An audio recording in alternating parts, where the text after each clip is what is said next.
मैं बुलाना चाहूँगा सलोनी को, all India rank 29। So I've done economics from one of the best colleges and background था, वहाँ पे भी मैंने टॉप किया, बट कहीं ना कहीं वो aptitude, वो interest थोड़ा सा lacking था. First attempt में you're very ambitious, optimistic about things. When I checked my name in the finalist नहीं था, so I was most definitely shattered at that point. वो है ना कि you've been unemployed for that long, तो at least वो unemployed का tag हट गया. क्या जीत में क्या हार में, किंचित नहीं भयभीत में, कर्तव्य पथ पर जो भी मिला, यह भी सही वह भी सही.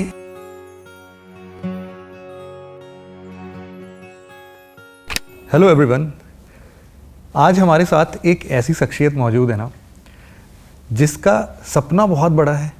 उन्होंने उसको अचीव किया है. उस सपने को पूरा करने के लिए पूरे 3 साल लग गए.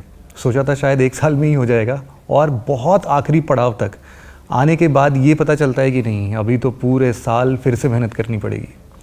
तो मैं सबसे पहले इनवाइट करना चाहूँगा सलोनी आपको.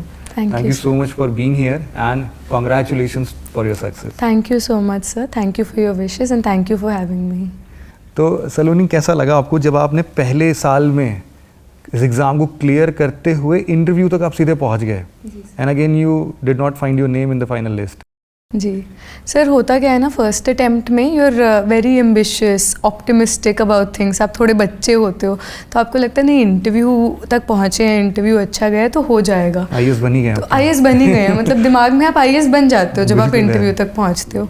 तो वो मैच्योरिटी भी नहीं होती समझने की कि 1/3 people will only make it. तो आपको लगता है कि चलो ठीक है. तो when I check my name in the final list नहीं था, so I was most definitely shattered at that point.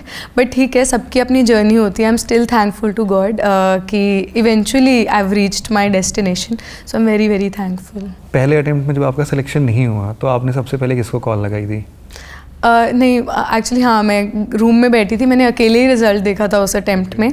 मम्मा पापा जस्ट बाहर गए थे, तो मैंने कॉल करके बस बोला कि नहीं हुआ, and I was alone and they rushed back home. तो फिर वही हुआ था.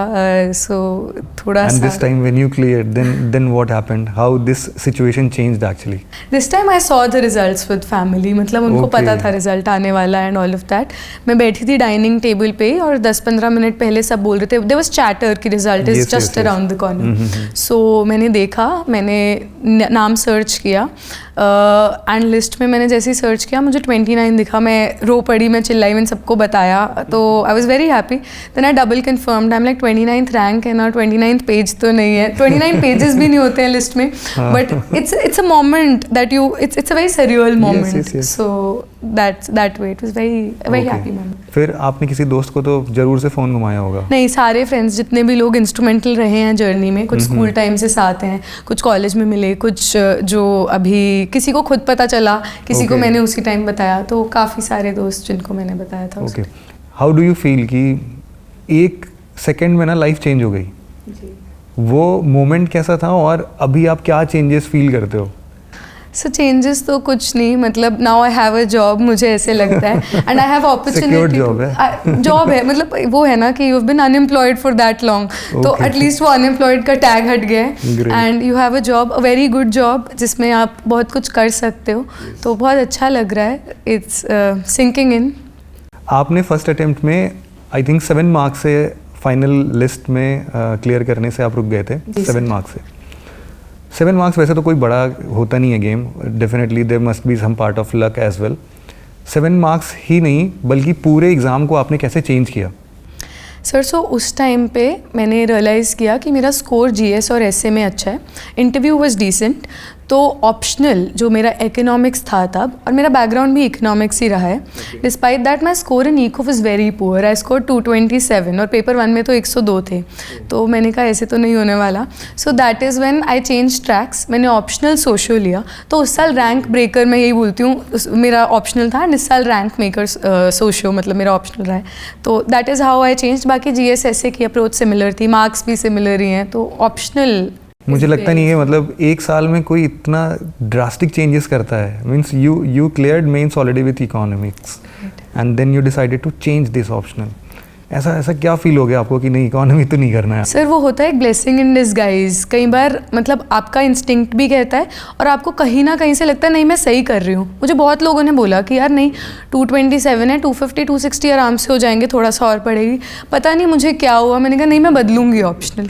तो मैंने ऑप्शनल बदल ही लिया फाइनली। और वो कहीं डिवाइन इंटरवेंशन बोल लो या सेल्फ बिलीफ बोल लो, तो आई डिड दैट। और सोशियोलॉजी क्यों चुना फिर? ऐसे तो बहुत सारे सब्जेक्ट्स थे। वो भी पता नहीं, मतलब मैं सच बता रही हूँ, एक इंटरेस्ट था। और वेरी इंटरेस्टिंगली मैंने सोशो कभी नहीं पढ़ा था अपनी लाइफ में। थोड़ा बहुत सोसाइटी यूपीएससी के लिए पढ़ा था, बट सोसाइटी कैसे काम करती है उस चीज़ में बहुत इंटरेस्ट था। So even without studying it मुझे डायनामिक सोसाइटी के वो सब समझने में बहुत मज़ा आता था, आर्टिकल्स वगैरह न्यूज़पेपर। तो I was like okay this is something जो मेरा इंटरेस्ट तो है, तो पढ़ तो मैं लूँगी, मतलब एक पता चल जाता है अंदर से। तो बस वही था, एक इंक्लिनेशन। ग्रेट। आपका इस पूरे जर्नी में सबसे डिवास्टेटिंग सब्जेक्ट कौन सा रहा है? पहले तो मतलब कौन सा सब्जेक्ट ऐसा था जो उसकी लगा कि यार ये सिलेबस का पार्ट ही नहीं होना चाहिए था यूपीएससी का? सर शुरुआत में वही ज्योग्राफी का थोड़ा था, मुझे थोड़ा मुश्किल लगता था। फिजिकल ज्योग्राफी समझ नहीं आती थी, मैपिंग समझ नहीं आता था, कौन सी रिवर्स कहाँ से, ये सब। तो एनवायरनमेंट भी लगता था, बट एनवायरनमेंट से मुझे बाद में बहुत प्यार हो गया था। ज्योग्राफी अभी भी आई एम थोड़ा सा distant with, but both of these subjects I struggled with a little bit. Okay, and the game changer as you said, I think it's sociology. जी सर। Okay, great. आपके पूरे लाइफ जर्नी में सबसे बड़ा inspiration क्या रहा? Inspiration का source कौन रहा आपके लाइफ में? सर इंस्पिरेशन तो बहुत जगह से मिल जाती है, कहीं ना कहीं छोटी छोटी चीज़ों से भी इंस्पिरेशन मिल जाती है। कभी आप कुछ कविता पढ़ लेते हो, कभी आप किसी से बात कर लेते हो, आप किसी को बहुत हम्बल बैकग्राउंड से उठते हो देखते हो। तो एक तो बोलना बहुत मुश्किल होगा। तो कविता कौन सी थी आपके जिसने आपको पूरा पुश किया है, मोटिवेटेड रखा? सर अभी जिस साल जब मेंस का रिज़ल्ट आने वाला था, टेलीग्राम पे अटल बिहारी वाजपेयी सर के मैंने कुछ शब्द सुने थे, तो मैं वो बताऊंगी। तो मुझे उस टाइम पे मेंस के रिज़ल्ट में डर ही नहीं लगा, पता नहीं क्यों। तो वो बहुत प्यारी लाइंस हैं। वो बोलते हैं, क्या जीत में क्या हार में, किंचित नहीं भयभीत में, कर्तव्य पथ पर जो भी मिला, यह भी सही वह भी सही। तो एक अंदर से आया कि चलो ठीक है, I am doing my job, I am doing it well, देखते हैं क्या होता है। आपके इस पूरे जर्नी में सबसे ज़्यादा सपोर्ट कहाँ से मिला आपको, जिसने आपको हमेशा ना मोटिवेटेड रखा? आप हमेशा उससे बात करके रिलैक्स्ड फील करते थे, मेंटल ट्रॉमा जैसा कुछ कभी फील नहीं हुआ, या फिर फील होता तो उनसे बातचीत करके सब धुल जाता? सर फैमिली भी है, मतलब मम्मा पापा फ्रेंड्स, सबसे अलग अलग तरीके की बातें करते हो। कभी बहुत ज़्यादा परेशान हो रहे होते हो और लगता है नहीं यार घर वालों को नहीं बताएंगे क्योंकि वो बोलेंगे कि नहीं छोड़ दे, तो तब आप दोस्तों के पास जाओगे। कुछ बातें हैं जो आप बोलोगे कि नहीं यार ये तो मुझे मम्मा पापा से करनी है। तो भाई, मेरा भाई वो बहुत हमेशा मजाक करता रहता है। तो मतलब अगर आके भी वो कुछ ऐसी बात बोलेगा, जितना भी बेकार मूड है अच्छा हो जाएगा। माई डॉग, तो मतलब उसके साथ वॉक पे चले गए, तो अच्छा लगता है ये सब चीज़ें करके। ग्रेट। आपकी इस पूरे जर्नी में कोई एक ऐसा पोर्शन जो कि आप अभी आने वाले एस्पिरेंट्स को बताओगे कि यार ये गलती मैंने की थी एंड आपको ये गलतियां नहीं करनी है, वो एक लेसन आपको क्या मिला है जो आप चाहते हो कि नहीं अब ये गलती तो किसी को नहीं दोहरानी है? सर गलती तो मैं ऑप्शनल के टर्म्स में मतलब मुझे लगता है it cost me 2 years of my journey.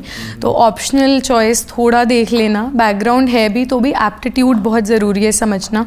बहुत लंबे टाइम के लिए ऑप्शनल पढ़ना होता है और बहुत ज़्यादा स्कोप भी मार्क्स का ऑप्शनल में ही रहता है। 50 नंबर जीएस में इंक्रीज़ करना बहुत मुश्किल है, ऑप्शनल में इंक्रीज़ हो जाते हैं। तो आई थिंक ऑप्शनल बहुत ज़रूरी है। दूसरा, गलती तो मैं नहीं कहूँगी कि करिए, बट PYQs मतलब ये चीज़ मैं समझ गई थी तो I am grateful for that. और मैं बताना चाहूँगी कि डोंट गेट लॉस्ट, मतलब मॉक्स के इस चीज़ में या फिर इंटरनेट रिसोर्सेज के उसमें। अपना एंकर PYQs और सिलेबस को ही बनाना है बहुत सिंपली। मतलब PYQs नहीं छोड़ने हैं, प्री में भी मेंस में भी। आप 10 साल के 15 साल के PYQs करो, क्वेश्चंस आएंगे इन सम वे और द अदर, रिपीट होते हैं। तो आई थिंक दैट। सबसे बड़ी लर्निंग्स क्या मिली आपको अपने प्रीवियस ईयर क्वेश्चंस को देखते हुए? सर एक तो क्वेश्चंस कहीं ना कहीं फॉर्म में मेरे को लगा डायरेक्ट रिपीट हो रहे हैं। अगर डायरेक्ट भी होते हैं, बिल्कुल होते हैं, तो मैं तो बोलती हूँ बहुत ज़्यादा होते हैं। मतलब अगर या तो ऑप्शन रिपीट होंगे या फिर उसका दूसरे तरीके से वही सवाल पूछेंगे, तो डायरेक्ट रिपीट हो गए। दूसरी बात, तरीका समझ आ जाता है मेंस में कि अच्छा ठीक है इस टाइप का अगर मतलब क्वेश्चन आ रहा है जिसमें 2-3 डायमेंशंस हैं तो उनको कैसे तोड़ना है। तो PYQs देखोगे तो ज़्यादा अच्छे से समझ पाओगे कि क्वेश्चन कैसे तोड़ना है, एंड देन रिकॉल बहुत जल्दी हो पाता है आपको। आने वाली जनता जो भी है यूपीएससी की, अगर उसके लिए आप कुछ 2 लाइन बताना चाहें या 2 स्टेजेस बताना चाहें कि भाई ये 2 चीज़ कर लेना यार पक्का से। भाई मैं बोलूँगी, मैं यही बोलती हूँ, कीप इट वेरी सिंपल। पक्का से रोज़ सिलेबस देखो, PYQs करो, अभी प्रीलिम्स आने वाला है तो मॉक्स दो। बट मैंने देखा है मॉक्स में ना हम लोग बहुत परेशान हो जाते हैं कि यार मार्क्स नहीं आ रहे, तो मेरे भी नहीं आ रहे थे फर्स्ट अटेम्प्ट में मॉक्स में, बट उससे फ़र्क नहीं पड़ता। मेरा प्री हुआ, मेंस हुआ, आप PYQs में अच्छा कर रहे हो, उनको समझ पा रहे हो, UPSC आपसे क्या पूछना चाह रहा है वो समझ पा रहे हो, तो आप कर लोगे। तो PYQs और सिलेबस को मत छोड़ना, that is your anchor for this exam. Great, so thank you so much Saloni for being here. Thank you, बहुत ही बढ़िया लगा आपसे बातचीत करके, एंड डेफिनेटली आई थिंक कि जितने भी लोग आपको सुन रहे होंगे ना, they will learn a lot from this conversation. Thank you so much for your time and congratulations once again for your great success. Thank you so much sir, thanks Thank to you. The team.